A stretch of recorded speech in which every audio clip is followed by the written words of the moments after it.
Market sliding in the final hour of today. BlackRock's Rick Reeder saying last hour that the animal spirits that helped drive the market higher at the end of 2024 are part of what's hurting stocks now. Take a listen. We came into the beginning of this year.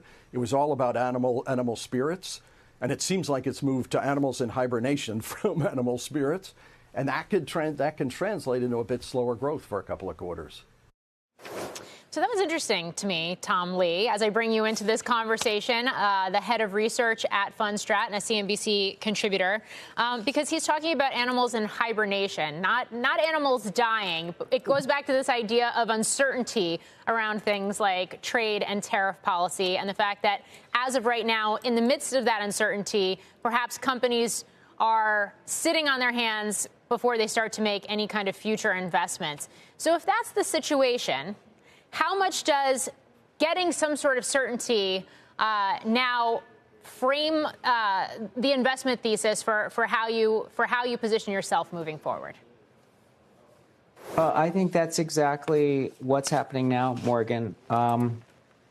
First, in 2018, which Michael was talking about, the spike in the VIX or the collapse in investor sentiment or consumer confidence, that all happened around February 2018. So really that coincided with that first low that was made in 2018, and the market began to stage its recovery. I don't blame any business or investor for saying, look, there's so much uncertainty, I can't make a decision. I think that's why Rick Reeder's talking about animals in hibernation. But as we start to think about the second half of this year, first of all, we've already had the collapse in sentiment. We've seen $850 billion of cash raised over the past year on money market balances.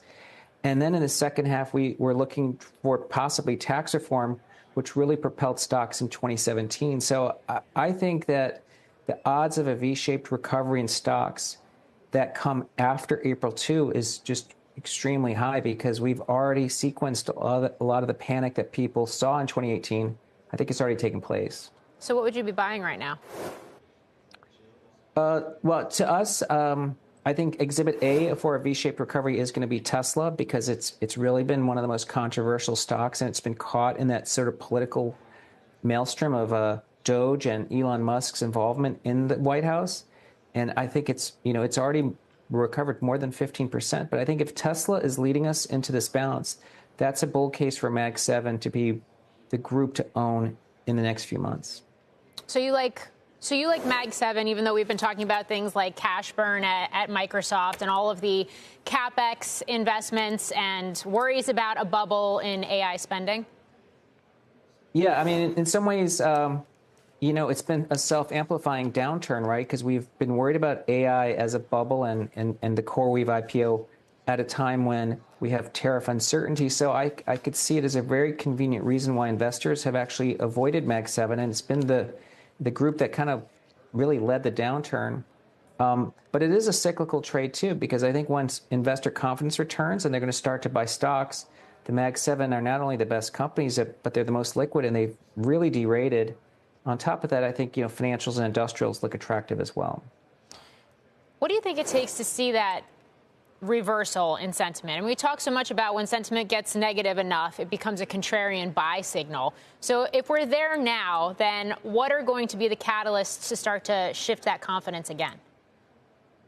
Well, I think the focus right now is on April 2. So I think the market has a lot of myopia around getting tariffs and tariff clarity.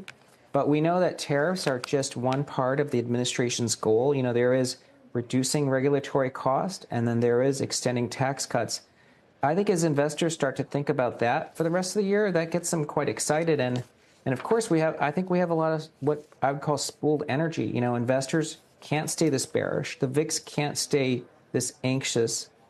There is a lot of firepower and dry powder on the sidelines. And I think businesses can't stay cautious forever. I mean, once they know the ground rules, I think they're going to actually start making decisions.